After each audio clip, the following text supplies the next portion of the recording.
Днес сме благословени да представим една от тези проникновени лекции, озаглавена Сурангама Сутра, четирите ясни и непроменими инструкции за чистота, заключение и установяване на място за пробуждане, част 7 от 8 в Между учителя и учениците, изнесена на английски на 24 декември 2018 година.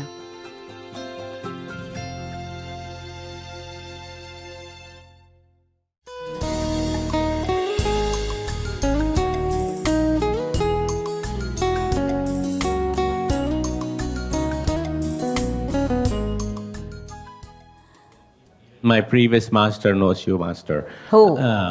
My previous master, whom we discussed with you, Brahmarshi Patriji's Pyramid Spiritual Societies. He is a Buddha's meditation master. Oh. He knows, and I still meet him whenever he comes to USA. He stays in my house. He knows me?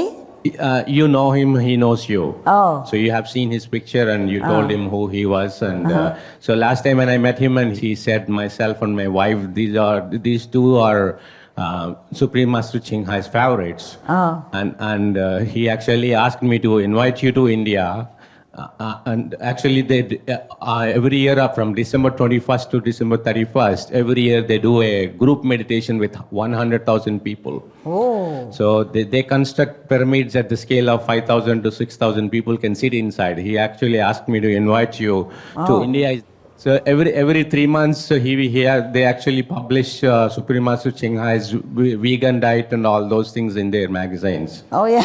Right. Wow. Thank him a lot and tell him that I really, really appreciate his invitation. It's official now, she said. Official now, Indian goes vegan, okay? All right. Please tell your master that I pay respect and I thank him. Thank you, Master. Yes. Okay. All right. There are so many, Master. It's easier for you to choose now. They actually believers of the cosmic energy which is produced through pyramid, like Giza pyramid. So all the disciples, most of them, whoever has little bit money, they build a small pyramid. Because the cosmic energy is built at 45 degrees. Yes. That's the reason even Giza pyramid is giving energy to the earth.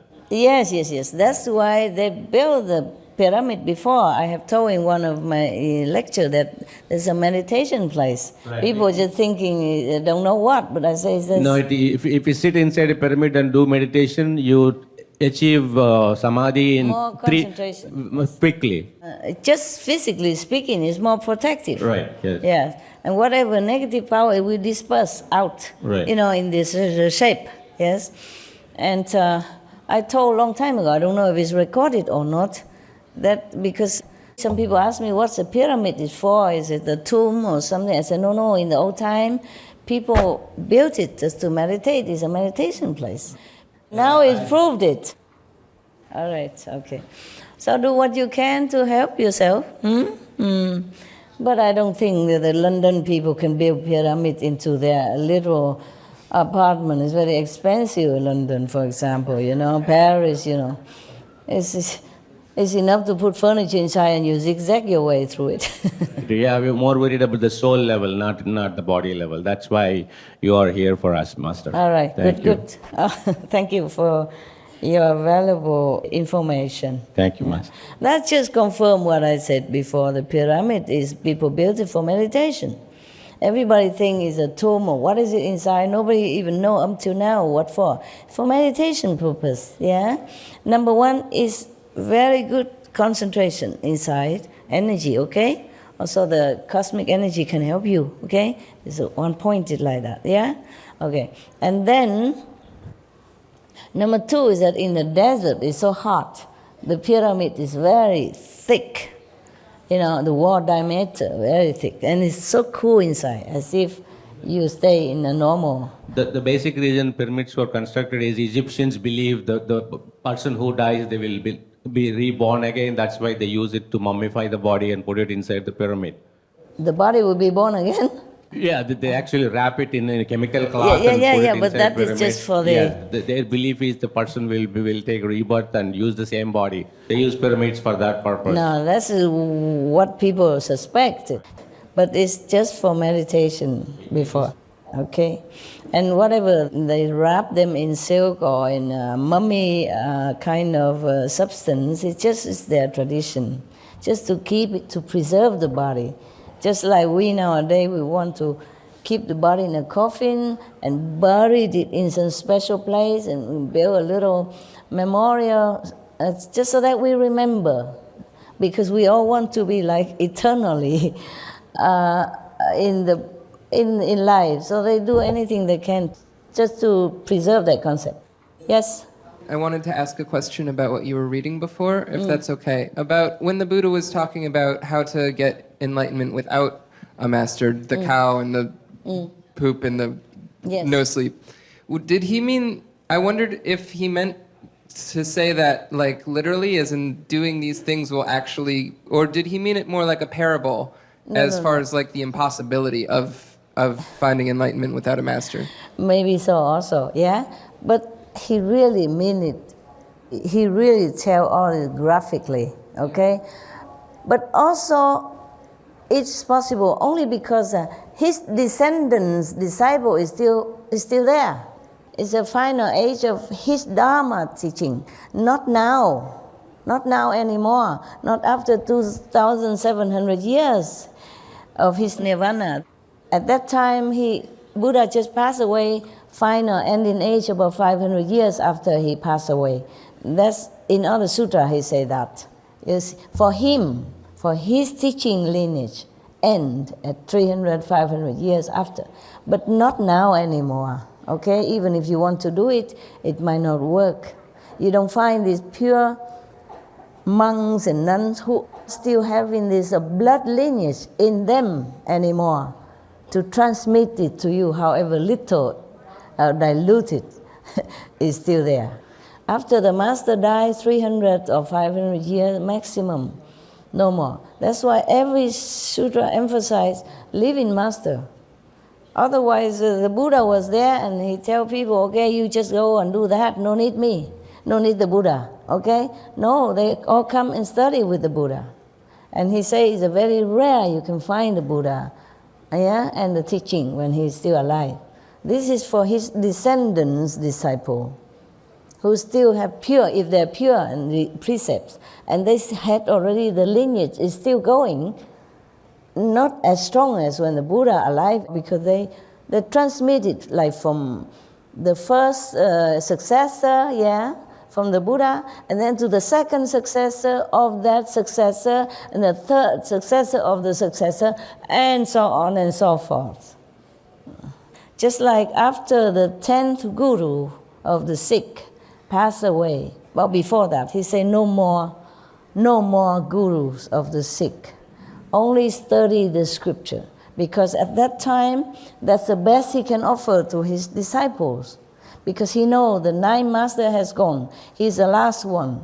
And there's no more bloodline, no more spiritual bloodline to pass on to the next generation. So he said, just study the scripture. It's better than nothing. In the scripture, at least it's mentioned Nam, mentioned precept, mentioned purity, mentioned God, devotion. The people who can follow that and attain some level of understanding of Godhood, and then maybe they're lucky they find living master, okay? Yeah, otherwise the guru cannot cheat people and say, okay, after I die, my wife, my son, his son died anyway in the battle. Because at that time, the king of that country and the people who believe in the king's religion at that time, chasing the master and harass them no end, and in the battle his sons also die. So even in that lineage, it's supposed to be that his family member inherit the mantle. But to him, he has no more sons anyway. And he knows there's no more gurus in that lineage to uphold the continued bloodline of the spiritual practice. So he says, study Granth Sahib, scripture. At least these are the teaching of the gurus, the true gurus, 10 of them. Continue, at least there are still blessings in there. But that is for his immediate disciples and descendants. Later on, probably is all diluted already, but still helpful. Like people believe in the Buddha, they know they should not kill, they should not steal, at least something to keep them afloat and not go to hell, not to descend into lower level and suffering. Okay? If they keep the precept as the Buddha taught, even now, if they don't kill, they don't steal, they don't lie, I mean, normal people, even if they eat a little meat, but without knowing the vegan stuff, without having hatred or killing instinct in their heart, keep the 5 precepts, they still can be reborn as human, a decent human, have a comfortable life. And if they continue the 5 precepts like that, they will be reborn again as human, decent life, comfortable. So it helps to study the scriptures. And it helps to learn, from the Bible that you have to be good, you have to, fear God and pray to Jesus, etc. It helps them, okay? That's why the 10 guru of the Sikh tell them study Granth Sahib. The Granth Sahib is your guru. What else can he say when he knows there's no more lineage left? But that doesn't mean he stopped there. It could be that one of his disciple or descendants of the disciple continue studying together a little while longer, and it could be that one of the master descended into that lineage afterward, after the 10 guru passed away. And then he became a master, and then continued the lineage in elsewhere, not in his family lineage. You got that? Because it's like this. In that Sikh system, from the first guru to the 10th, it ends there. Why is that? Because one of the family member of the master have a very selfish wish. One of the earliest Sikh master has a daughter, yeah? Okay. The Sikh master, they're married, okay? But they don't indulge in, physical sensation the way normal people do. They just sometimes have a corporal contact so that they can have children, okay? It's just tradition to have children. So they have 2 or 3 children, maybe like that. Once a year or twice a year to be together with wife, nothing more. Now, one of the master has a daughter, okay? She was sitting with him. Even if she's a daughter of a master, she always had to sit lower than the master. Even a wife or the mother of the master always sit lower than the guru, all the time, in India like that. That you're not allowed to sit, it's just tradition. Out of respect, you don't sit the same height as the master, that's all. Okay, so this daughter, she sat on the ground. And the master of the Sikh at that time, earlier master, yeah? Not the 10th, but before that. And then he sat on his bed to meditate, yes. And the daughter was sitting at his feet on the ground. And somehow the bed was old and one of the leg fell off, okay? So she worried the master will be awakened out of samadhi. She used her hand to hold it all night long. But the nails are pinched into her hand, bleeding, but she still holds it. Such a devotion, okay? So in the morning, the master awakes from samadhi, come back to the physical life, body, and then realize what the daughter has done for him. He felt very, very touched, not just as a master, but as a father as well. Such a filial daughter, of course, who wouldn't like, love? So he said, oh, okay, whatever you wish, I will grant it to you. Normally, master don't say that to anyone, because they just let the disciple develop according to their understanding and karma. The master don't favor any disciple and say, okay, I will grant you wish because I like you, because you are my daughter, you are my wife, you are my son. No. Or you are my favorite disciple, or you give me $1 million, nada. The master treat everyone equally. But because he was so touched, he came out of a pure meditation samadhi all night long. So his mind is still so pure. He also forget the rule, yeah? And he was touched by his daughter's devotion. Sit all night with the nail deep in her hand and bleeding, just to keep him in samadhi. because she knows the master meditate is very important for the disciples, for the world. So she sacrificed, sit like that instead of the leg of the bed. And then the master just saw that and so very touched. He said, okay, whatever wish you have, I will grant it. Master really never says such thing, okay? But it's just a situation like that. And then the daughter said, I have only one wish. That the master lineage stay in the family. Oh, man. That is very selfish. You cannot do that. The master lineage should be passed on. The master mantle should be passed on to whoever worthy and enlightened and selflessly devoted to humankind, for all beings. Not because a family member. But the master already promised.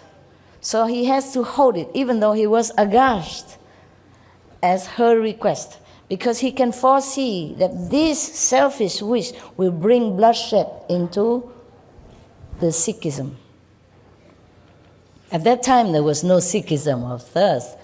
Not because the master at that time or the first Guru Nanak never proclaimed any Sikhism, no, nothing. He just go barefoot, go from one place to another, teaching people, whoever can have affinity with him or have wisdom to learn. Okay? He never to want to make Sikhism or anything just so people about him. No. Just happen, okay, afterward. Because the king of that country at that time and his government seek to destroy other religion and other preachers like Guru Nanak and his later successor. That's why we had trouble with at that time. So they have to have some kind of defense kind of system for the disciple, and they call him to Sikh, and would defend the weak, the brothers and sisters. And therefore at that time to recognize each other as Sikh in separation to others so that they can recognize each other when they see each other, because they have to practice in secret. Okay. Also, the disciples scatter everywhere, so they have to have some symbol to recognize. They have symbol like they have bracelets, and you have your long hair have to wrap up in the cloth, yeah, and your hair have to have a comb, and inside you have a short. What else I forgot? 5 things. 5K. 5K? Yeah, 5K. Everything starts with K letter, so it's called everything 5K. go with K, okay. A comb, bracelets, and... Knife. Huh? A knife, a dagger. And the underwear short, a short. Like this, so that you... Female and male same, so that you can identify, And also be ready to go, ready to go to defend others. defend. Yeah, that's what it is, okay? Otherwise, normally the disciple don't ever need any knife or anything. But at that time, they're harassing them relentlessly. They want to destroy the master and the Sikh follower at that time. So they have to just defend themselves, and run. Wow. And nowadays, there remain symbol, you can see him, okay? You see, so even the master daughter and disciple are still that ignorant to wish like that, to wish that the master mantle always remain in the family.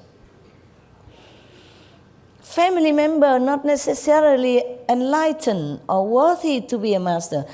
She is a good example for that, no? Otherwise she would never ever think of even keep the mantle of mastership in her family. You see that? But the master already promised, so it goes like that. So from then on, their family member inherit the mantle of the Sikhism, as far as if they have son, okay? A daughter, no. I think not at that time, no.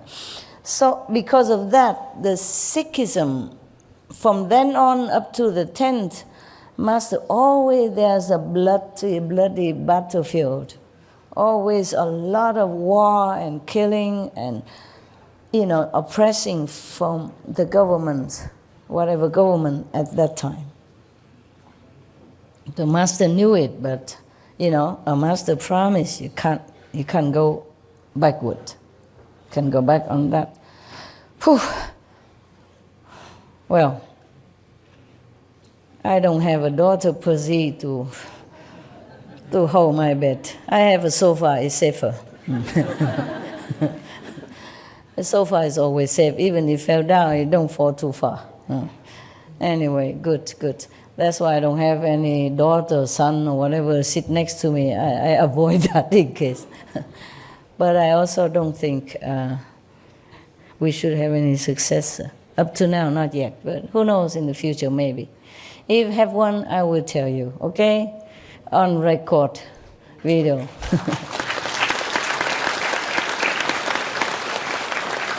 Long years ago, I thought maybe there's one. But then later, because the world changed, the karma changed so much, I don't think it's possible to anyone to handle the matter, up to now. So I have to continue. Okay then. Any more? You want any more stuff? Yes. All right. I think I almost done with that and this subject about the precepts.